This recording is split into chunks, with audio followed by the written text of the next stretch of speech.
اتفاق عجیب ہوا کہ جناب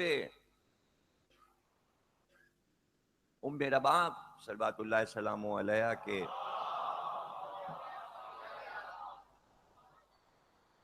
ساربان جو ان کے اونٹ پہ اماری ہوتی تھی اس اونٹ کی رکھوالی کرتا تھا اور اونٹ پکڑ کے وہ ساربان چلتا تھا. اس کا نام تھا شوشا بن سوہان. شوشا لکھا جائے گا سواد عین سواد اے مد والی شوشا. سوہان سواد واو بڑی ہے الف نون سوہان.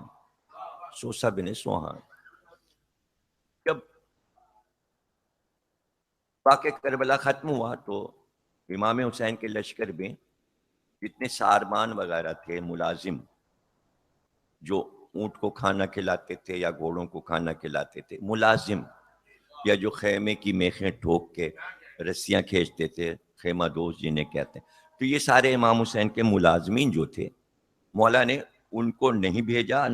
حالانکہ انہوں نے کہا ملازمین نے کہ ہم کو بھی شہادت کا رتبہ دیجیے. مولا نے کہا نہیں, ہمارے ہاں جتنے نام لکھے ہیں لوح پر اس سے زیادہ نام ہو نہیں سکتے.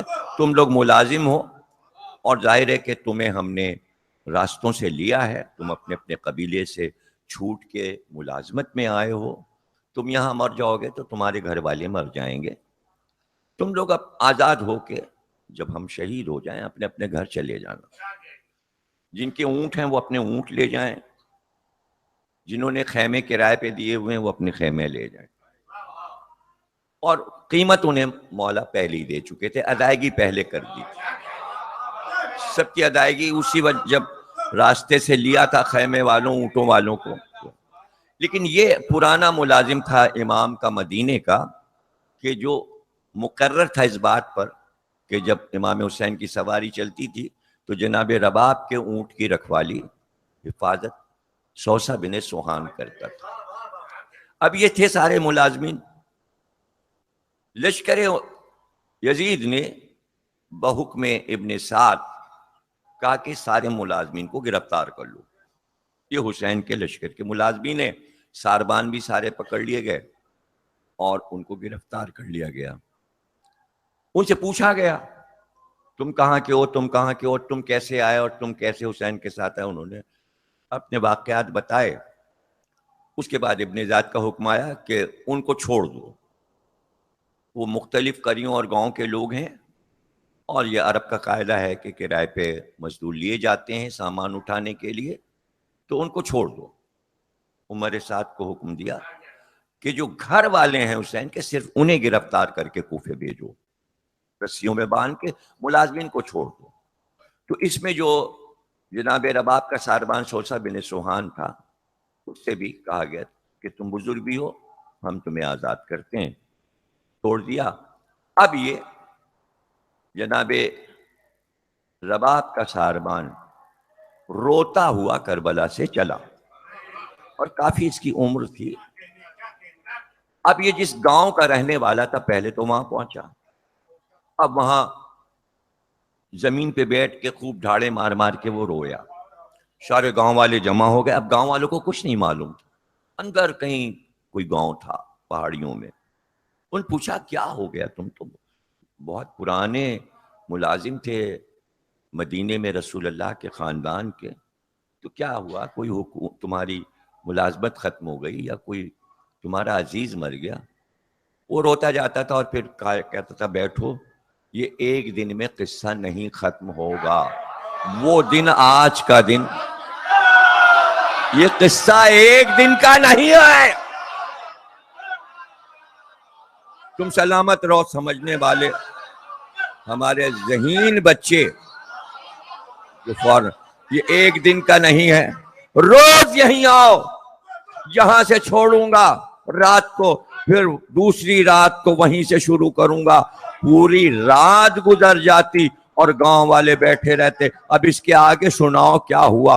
اور پورا گاؤں روتا جاتا تھا اور کہتا جاتا تھا ہمیں تو معلوم ہی نہیں, ہم جن کا کلمہ پڑھتے ہیں ان کے خاندان پہ یہ گزری, اس نے اپنی آنکھ سے پورا واقع کربلا دیکھا تھا.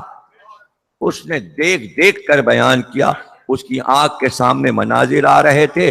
اس گاؤں میں کوئی ایک ایسا آدمی رہتا تھا جسے لکھنا آتا تھا. اس نے کہا سوسہ بن سوہان تم بیان کرتے جاؤ میں لکھتا جاؤں گا. کربلا کا جو پہلا مقتل بنا وہ سوسہ بن سوہان کا چشمدید واقع کر. اب یہ تو حکومت وقت کو معلوم نہیں کہ کربلا پہ کتاب ایک گاؤں میں لکھ دی گئی ہے.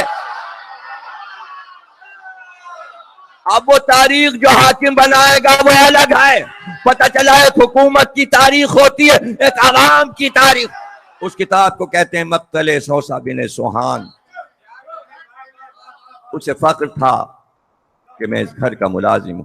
جب تک زندہ رہا روتا رہا اور گاؤں والوں کو بھی رلاتا رہا.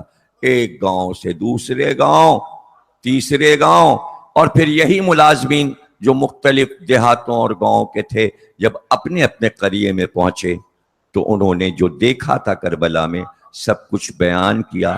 اس طرح پورے عرب سے لے کر یمن, افریقہ اور روس اور ہندوستان تمام واقع کربلا اپنے تمام جزیات کے ساتھ. اگر یہ بیان کرنے والے نہ ہوتے تو اب حکومت جس طرح بیان کر رہی ہے دونوں کا فرق دیکھیے گا. اب یہ ملازمین چشمدید بیان کر رہے تھے کہ ایک ایک سپاہی اس طرح آیا کہ رجس پڑھتا تھا. انہیں رجس زبانی یاد تھے, انہوں نے نوٹ کر لیے تھے, اور اس شہزادے نے یہ رجس پڑھا تو رجس آ گئے عربی کے, اشعار آ گئے شہزادوں کے. اور پھر وہ بتاتے تھے کہ ایسا نہیں ہوا کہ گھیر کے مار لیا ہو. پہلے حسین کا سپاہی قتل عام کرتا تھا, لشکر کو بھگاتا تھا اور پھر واپس آتا تھا. لیکن جب اس کے طے ہو جاتا تھا اوپر سے کہ اب شہید ہونا ہے تو وہ خود ہی تلوار روک لیتا تھا اور اس پہ وار ہوتے تھے اور پھر وہ سر کٹا دیتا تھا, پھر وہ شہید ہو جاتا تھا. لیکن ہم نے اتنے بہادر روئے زمین پہ نہیں دیکھے. گاؤں والے سن کے حیران ہوتے تھے ایسے بہادروں کو لڑتے ہم نے کیوں نہیں دیکھا. اس لیے بار بار وہ لڑائیاں سنتے تھے اور وہ نوٹ ہو جاتی تھیں. علی اکبر کیسے لڑے, قاسم کیسے لڑے, سکندر اعظم کی فوج بھی موجود ہے تاریخ میں, چنگیز کی فوج بھی ہے, ہلاکو کی فوج بھی ہے, اور امریکہ اور روس کی بھی فوج ہے. پورا ورلڈ یہ جواب دے ہمیں, کیا یہ بڑی بڑی فوجوں کے سپاہیوں کے نام ورلڈ میں کسی کو یاد